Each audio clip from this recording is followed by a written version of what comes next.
परसों 21 तारीख को हमारे जो सीनियर काउंसिल हैं अनिल अंतुरकर साहब और मेरे एडवोकेट एस काजी साहब, इनके ज़रिए हमारी तरफ से आर्गुमेंट हुआ, हमारी तरफ से सारी चीज़ें रिकॉर्ड पे लाई गई स्टेटमेंट के ज़रिए। अंतुरकर साहब ने अपने शुरुआती आर्गुमेंट में ही जज साहब से ये बात कही कि मैं उन बातों पे बहस करूंगा जो लीगल पहलू रखती हैं। मैं कोई पॉलिटिकल बात नहीं करूंगा, मैं कोई इमोशनल बात नहीं करूंगा, आपको मैं हिस्टोरिकल फैक्ट्स पे नहीं ले जाऊंगा, क्योंकि जज साहब ने पहले ही कह दिया था कि हमने बहुत हिस्ट्री सुन ली, हमने बहुत सारी वेंडेटा पॉलिटिक्स के ऊपर जिस तरीके से सरकार हो रही है उस पर काफी आर्गुमेंट सुन लिया है। तो अब वो उन बातों पे बहस करें जो पिछले जो ओखला थे, सीनियर काउंसिल थे, उन्होंने उस पर बहस की, वो छोड़ के आप बात करें। तो अंतुरकर साहब ने यही कहा कि मैं 3 मुद्दों पे आपका ध्यान केंद्रित करना चाहूंगा। पहला तो उन्होंने ये बताया कि जो 95 में जो एक हाईकोर्ट का जो डिसीजन था यहाँ पे औरंगाबाद, उसका डिवीजन बेंच का, जस्टिस चपरगांवकर के जरिए, वो जजमेंट को उन्होंने कहा कि फिर से रिव्यू करने की जरूरत है, क्योंकि वो जजमेंट सही नहीं आया उनकी इंटरप्रिटेशन के हिसाब से, और हाईकोर्ट अगर चाहे तो उसको फिर से ऊपर की बेंच के पास भेज के, लार्जर बेंच के पास भेज के उसको सेटराइट कर सकता है। क्योंकि उन्होंने कहा कि जिस तरीके से फैक्ट्स आने चाहिए थे वो जजमेंट में नहीं आए। वो जजमेंट का हवाले से हम देखते हैं कि जो उत्तर प्रदेश में और दूसरी जगह, दीगर जगह जो नाम बदले जा रहे हैं, उस जजमेंट का हवाला दिया जा रहा है। तो सबसे पहले तो उन्होंने वहां पे अदालत का ध्यान खींचा कि ये जजमेंट में किस किस तरीके से बातें नहीं आई जो आनी चाहिए थी, और ये जजमेंट रिव्यू क्यों होना चाहिए, वो सारा उन्होंने अपने लीगल लैंग्वेज में जज साहब को बताया। दूसरा, उन्होंने ये कहा कि मैं किसी मजहब के खिलाफ नहीं कहूंगा, मैं किसी पार्टी के खिलाफ नहीं कहूंगा, और मैं कोई पॉलिटिकल बात नहीं करूंगा, मैं सिर्फ और सिर्फ लीगल बात ही करूंगा इसके अंदर। तब उन्होंने बताया कि ये जो सारा केस चल रहा है इसमें ऐसे कई इररिलेवेंट डॉक्यूमेंट्स लगा दिए गए हैं जो होने ही नहीं चाहिए, और जिसके ऊपर आज इस अदालत में बहस चल रही है। जैसे उन्होंने कहा कि जो याचिकाकर्ता है उन्होंने भी इसमें गाइडलाइंस को बहुत ज्यादा स्ट्रेस किया है। हमारी सबकी याचिकाओं में, सारी याचिकाओं के अंदर गाइडलाइंस को बहुत ज्यादा स्ट्रेस किया हुआ है। सरकार भी ये बता रही है कि हमने गाइडलाइंस को फॉलो किया, याचिकाकर्ता सारे अपने उसमें ये बताने की कोशिश कर रहे हैं कि गाइडलाइंस फॉलो नहीं हुई। अंतुरकर साहब का आर्गुमेंट ये रहा कि गाइडलाइंस को इतना ज्यादा महत्व हम कैसे दे सकते हैं जब कॉन्स्टिट्यूशन के अंदर कहीं भी शहर का नाम बदलने का कोई उल्लेख ही नहीं है। राज्यों के नाम बदले जा सकते हैं लिंग्विस्टिक रीजन पे, लेकिन शहरों का नाम बदलने का कोई प्रोविजन कॉन्स्टिट्यूशन के अंदर कभी रखा ही नहीं गया बाबा साहेब अम्बेडकर के द्वारा। तो जब कॉन्स्टिट्यूशन में नहीं है तो एक ऐसी गाइडलाइंस ये लोगों ने डेवलप कर ली, और अब उस बेसिस पे सरकार ये बता रही है कि हमने ये किया और इसमें ये है, और उसको चेंज कर दे रहे, जबकि वो कॉन्स्टिट्यूशन से बाहर है, यानी वो कॉन्स्टिट्यूशन के हिसाब से नहीं है। वो बाद में 1953 में जो एक लेटर इश्यू हुआ था, तो आप उसको कितना महत्व दे सकते हैं, इस बात पे उन्होंने बहस की। उन्होंने ये बताया कि आर्टिकल जो 1, 4, 6 ये बाकी और सारे जो कॉन्स्टिट्यूशन के जो आर्टिकल्स हैं उसके हिसाब से उन्होंने लीगल टर्म्स में अदालत के सामने ये बात रखी कि ये चीज हो ही नहीं सकती। फिर उन्होंने एक और नई बात पहली बार जो निकल के आई इस बहस के अंदर कि स्टैट्यूट जो होता है तो वो उसके अंदर कोई भी चेंज नहीं कर सकती है लेजिस्लेचर। उसको अगर चेंज करना है तो इसके पावर सिर्फ और सिर्फ पार्लियामेंट को है, और अगर स्टैट्यूट में कोई लफ्ज जुड़ जाए तो उसको कम नहीं किया जा सकता अपनी तरफ से। ये सुप्रीम कोर्ट के भी आदेश है। उन्होंने अपनी तरफ से ये बात अदालत के सामने रखी कि औरंगाबाद का जो नाम है ये कुछ चीजों की वजह से ये स्टैट्यूट में आ चुका है, जैसे रेंट कंट्रोल एक्ट है, या आपके नेशनल लॉ स्कूल जो यहाँ पे जो खुले हैं, और कुछ शायद उन्होंने टाटा सेल्युलर से भी रिलेटेड कोई एक जजमेंट उसमें पेश किया, और बाकी भी यूनिवर्सिटी का भी उन्होंने हवाला दिया कि ये सारा जब ये लफ्ज उसमें जुड़ गया तो ये स्टैट्यूट का पार्ट बन गया, एक स्टैट्यूट हो गया। अब इसको रिमूव करने के पावर सिर्फ और सिर्फ पार्लियामेंट को है। तो ये जो यहाँ पे जो विधानसभा जो इसको चेंज कर रही है कि हमने विधानसभा के जरिए कर दिया, इसके जरिए कर दिया, तो ये चेंज नहीं किया जा सकता। तो उन्होंने जज साहब को ये भी कहा कि आप आज जो आपके सामने बहस चल रही है कि भैया गाइडलाइंस फॉलो करें, उन्होंने, हम याचिकाकर्ताओं का कहना है कि इन्होंने जो गाइडलाइंस फॉलो नहीं की, और आप अगर इसी पर डिसीजन देंगे तो आपका डिसीजन भी गलत दिशा में जा सकता है उनके इंटरप्रिटेशन के हिसाब से। अच्छा। उनका ये कहना था कि आप बेसिक कॉन्स्टिट्यूशन पे जाएं, बेसिक कॉन्स्टिट्यूशन के अंदर ये चीजें हैं या नहीं, इसके ऊपर ध्यान दें, और उसके बाद में गाइडलाइंस का विषय तो बाद में आएगा, पहले आप बेसिक में देख लीजिए कि ये किया जा सकता है या नहीं किया जा सकता। ये एक नोटिफिकेशन निकाल देते हैं, नोटिफिकेशन निकाल के जी वो फलाने डिपार्टमेंट ने निकाल दिया, जी फलाने डिपार्टमेंट ने निकाल दिया, तो उन्होंने इसका एग्जाम्पल भी दिया कि आप सिर्फ पेपर पे पेपर जमा कर रहे हैं। अपनी बातों में उन्होंने ये भी किया कि कल आप हरियाणा के कोई मिनिस्ट्री का लेटर लेके आ जाएंगे, कल आप राजस्थान की कोई मिनिस्ट्री का लेटर लेके आ जाएंगे और कहेंगे फलाने वहां के भी मिनिस्टर ने कह दिया, यहाँ के मिनिस्टर ने, आप पेपर पे पेपर जमा करके लोगों की दिशा भूल कर रहे हैं। जो मुद्दा है कि शहर का नाम ये स्टैट्यूट में आ चुका है, इसको ये विधानसभा को पावर था नहीं था बदलने का। उन्होंने ये कहा कि आप नाम क्या रखते हैं इससे हमको कोई सरोकार नहीं है, वो सरकार है, आप इसका छत्रपति संभाजी नगर रखें या कोई और नाम रखें, ये रखें, हम ये नहीं कह सकते ये क्यों रखा और ये क्यों नहीं रखा। सवाल ये है कि आप ये बदल सकते हैं या नहीं बदल सकते। उन्होंने यही कहा कि भाई मैं जो आपसे बता रहा हूं कि ये नाम जो प्रोसीजर जो सारा जो अगर फॉलो करना था तो ये प्रोसीजर आपको फॉलो करने के पावर्स है नहीं है, राइट्स है नहीं है, आपने किया या नहीं किया, ये सब चीजें अदालत को देखनी है। उन्होंने कहा कि अगर आप इस किस्म की एक प्रथा सेट कर देंगे इस डिसीजन के जरिए कि ये इनको पावर्स है, तो आज ये सरकार है, ए पार्टी की सरकार है, उन्होंने औरंगाबाद का नाम छत्रपति संभाजी नगर किया, कल बी पार्टी की सरकार आएगी, वो उसको, मैं उनके शब्दों में बता रहा हूं कि वो उसको अम्बेडकर नगर के नाम से कर देंगे। कल सी पार्टी की सरकार आएगी, बहस के जरिए उन्होंने ये कहा कि कल वो कोई अंतुरकर नगर कर देगा उसको, कल और उसके बाद कोई एफ पार्टी की सरकार आएगी, फिर उन्होंने सरकारी वकील की तरफ भी हाथ बताया और कहा कि कल इनका नाम रख देंगे, तो सरकारी वकील ने फौरन हाथ जोड़े कि मेरा नाम मत लेकर के आप इस तरीके से, तो थोड़ा सा लाइटर मूवमेंट भी उन्होंने क्रिएट किया। उनका कहना यह था कि अगर हम ये सेट कर देंगे ये नॉर्म्स, तो ये तो फिर एक प्रोसीजर बन गया और हर सरकार कहेगी कि हमने ये प्रोसीजर से चेंज किया। तो ये चेंज हो सकता है नहीं हो सकता है, ये अदालत को तय करना है। उन्होंने कई सुप्रीम कोर्ट्स के जजमेंट्स के हवाले दिए इसके अंदर,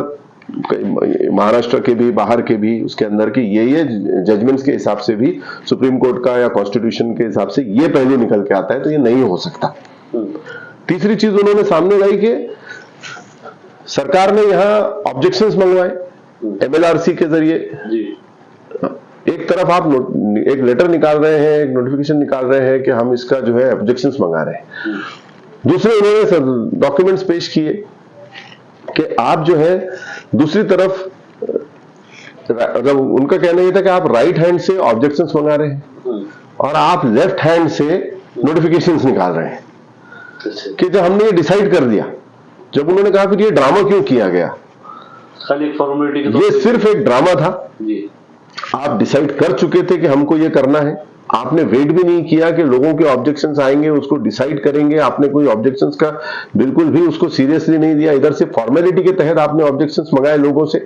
और इधर आपका ये डिपार्टमेंट अर्बन डेवलपमेंट एक सर्क्यूलर निकाल रहा है, कॉर्पोरेशन की तरफ से एक सर्क्यूलर निकाल रहा है, कॉर्पोरेशन को ये पावर्स हैं कि ये इस किस्म से जो उन्होंने जो निकाले थे यहां से जो ठहराव पास किया था, ये उनको पावर्स हैं क्या। बेसिक कॉन्स्टिट्यूशन पे उन्होंने ले जाके सारी बातें रखी, तो कोर्ट के सामने उन्होंने सीधा सीधा कई लेटर्स के हवाले से पेश किया, उसमें थोड़ी उनकी और सरकारी जो वकील थे सराफ साहब जो अटॉर्नी जनरल है उनकी बात भी हुई। उन्होंने सबसे पहले सिटी का डेफिनेशन बताया एमएलआरसी के जरिए, जिसमें विलेज भी आता है। ये किसने बताया? अंतुरकर साहब ने जी। उसके बाद सरकारी वकील ने कहा कि उसमें विलेज शब्द नहीं है, वो भी एक आर्ग्यूमेंट हुआ वहां पे। जब उन्होंने फिर बाद में अपनी बात क्लियरिफाई की कि सबसे पहले अपना आर्ग्यूमेंट शुरू होने से पहले मैंने सिटी का डेफिनेशन आपको बताया, उसके अंदर विलेज आता है, तो ये जो विलेज आता है तो एमएलआरसी के जरिए आपको ये करना चाहिए। अगर आपने करना था तो आपने कॉर्पोरेशन, क्योंकि कॉर्पोरेशन की बहस हो रही थी, सारी शहर की बहस हो रही थी, तो उन्होंने यही कहा कि आपने इस सिटी के हद तक कहां ऑब्जेक्शन बुलाए, सिटी की हद तक तो आपने ऑब्जेक्शन भी कॉल नहीं किया। नहीं हुआ है। जब सिटी की हद तक आपने ऑब्जेक्शन कॉल नहीं किया और एमएलआरसी के जरिए किया, तो उन्होंने फिर एक एक लफ्ज पढ़ के वो सारे सेक्शन 6 सेक्शन 4 जो है एमएलआरसी के अंदर, वो उन्होंने पढ़ के सुनाया। उसकी ग्रामेटिकल उन्होंने सारी बातें सामने रखी कि इसमें 2 बार सच आता है, तो ये सच का क्या मीनिंग है, ये सच का क्या इसका ग्रामेटिकल इंटरप्रिटेशन आता है। तो ये जो कानून है, ये नए जो अगर कोई रेवेन्यू क्षेत्र बनता है, ये उसको स्टैब्लिश करने के लिए है। एग्जिस्टिंग स्ट्रक्चर्स आप हटाने लग जाएंगे तो पूरा देश का ही फिर आप स्ट्रक्चर बदल के रख देंगे, सारा नाम बदल के रख देंगे। तो उन्होंने सारा ये कानूनी बातचीत पूरी रखी और उन्होंने मेरे ख्याल से कुछ 1.25 घंटे के अंदर अपनी बातचीत पूरी कंप्लीट की।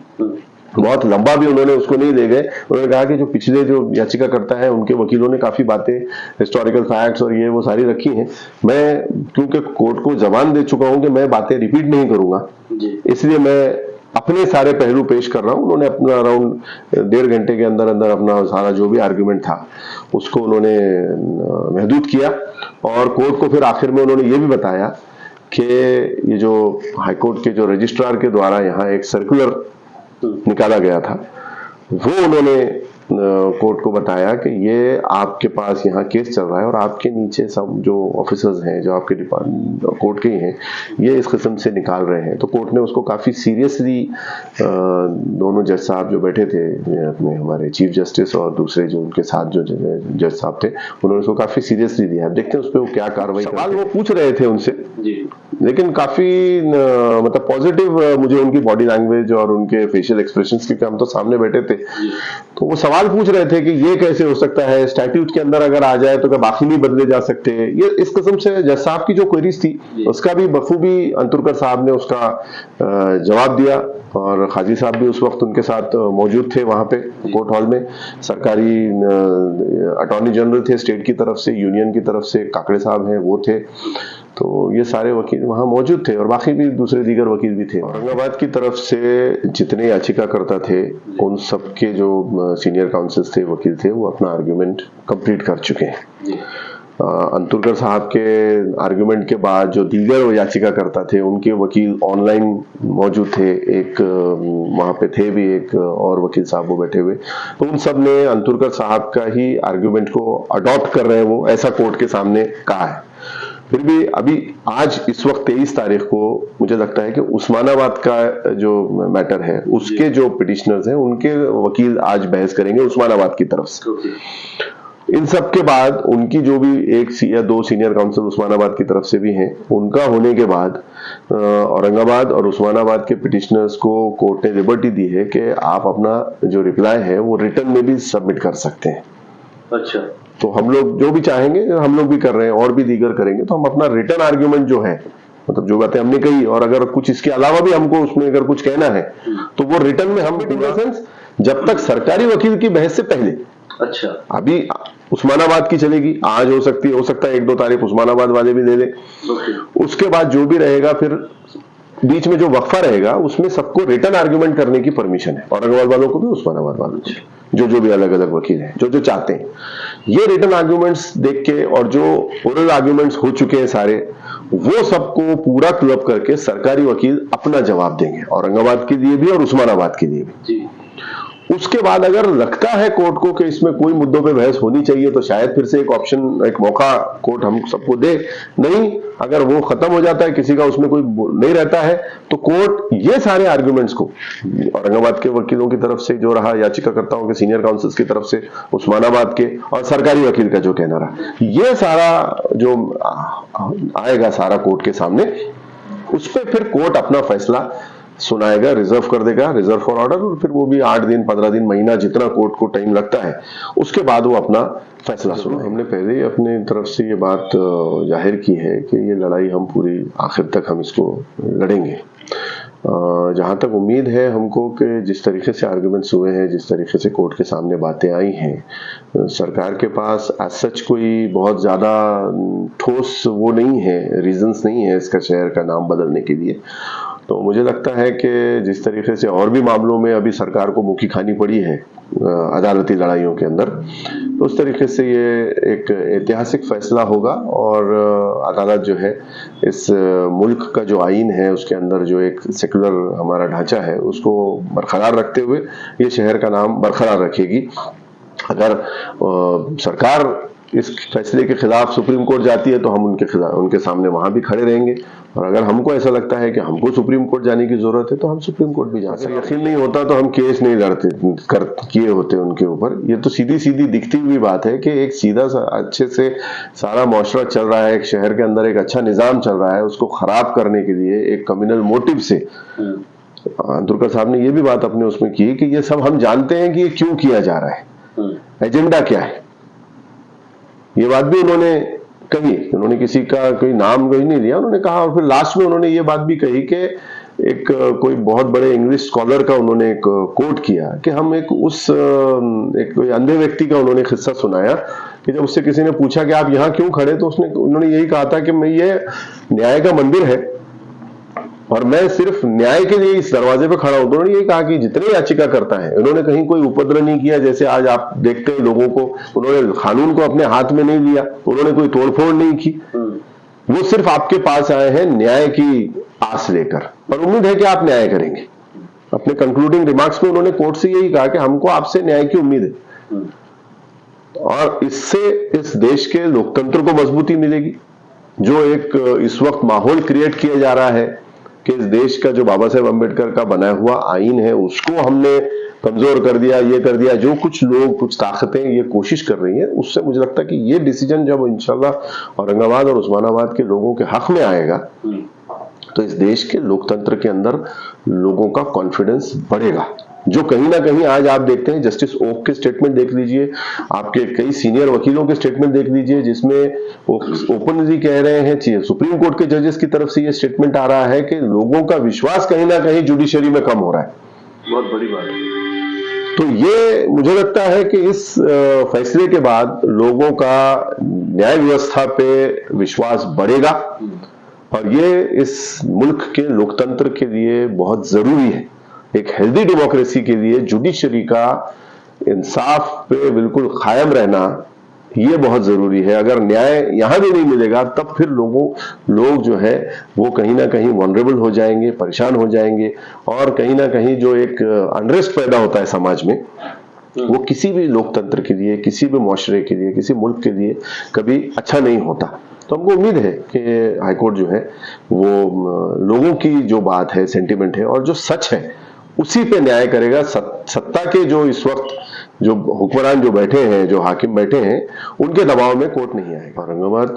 के नाम से जो मोहब्बत रखते हैं उनको यही है कि ये पहली चीज ये समझ लें कि ये किसी एक मजहब या किसी एक मुआशरे का मसला नहीं है, ये हमारी लोकल आइडेंटिटी का मसला है। ये हर मजहब के लोग जहां जो रहते हैं ये उनका शहर है। यहाँ पे हर मजहब के लोगों ने अपनी जिंदगियां बिताई, उन्होंने दुनिया में अपना नाम किया और वो आगे बढ़े। उसी तरीके से उसी पहचान को लेके हमको आगे बढ़ना है। ये किसी एक मजहब वर्सेस दूसरे मजहब का मसला नहीं है जो सत्ताधारी पार्टियां बताती हैं। मैं ये भी चाहूंगा कि जब ये फैसला इंशाल्लाह आ जाए तो जो भी लोग औरंगाबाद से मोहब्बत करने वाले हैं, जो चाहते हैं कि इस शहर का नाम औरंगाबाद ही रहे, वो ऐसी कोई हरकत ना करे सोशल मीडिया पे या किसी सड़क पे कि जहां किसी जो कोई सत्ताधारी पक्ष के समझो कोई आइडियोलॉजी को अगर वो मानता है तो उसकी भी कहीं कोई भावना को ठेस पहुंचे या हम उसको चिढ़ाने का काम करें, ऐसा कुछ ना हो। ये शहर हमारा था, 400 साल से हमारे औरंगाबाद में रहने वाले हर व्यक्ति का, ये उसके परिवार का ये शहर है और आगे भी ये वही नाम से रहेगा। तो इसके ऊपर ऐसी कोई हरकत ना हो जिससे कहीं ना कहीं शहर का वातावरण खराब हो और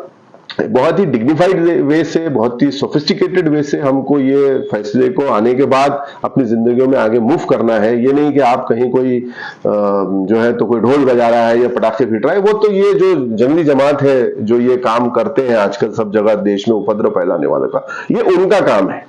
हमको अपनी शालीनता दिखाते हुए अपनी जिंदगियों में फिर से वापस एज औरंगाबादी लौट जाना है और अपने शहर को आगे बढ़ाना है और उसके साथ साथ अपने मुल्क को आगे बढ़ाना है।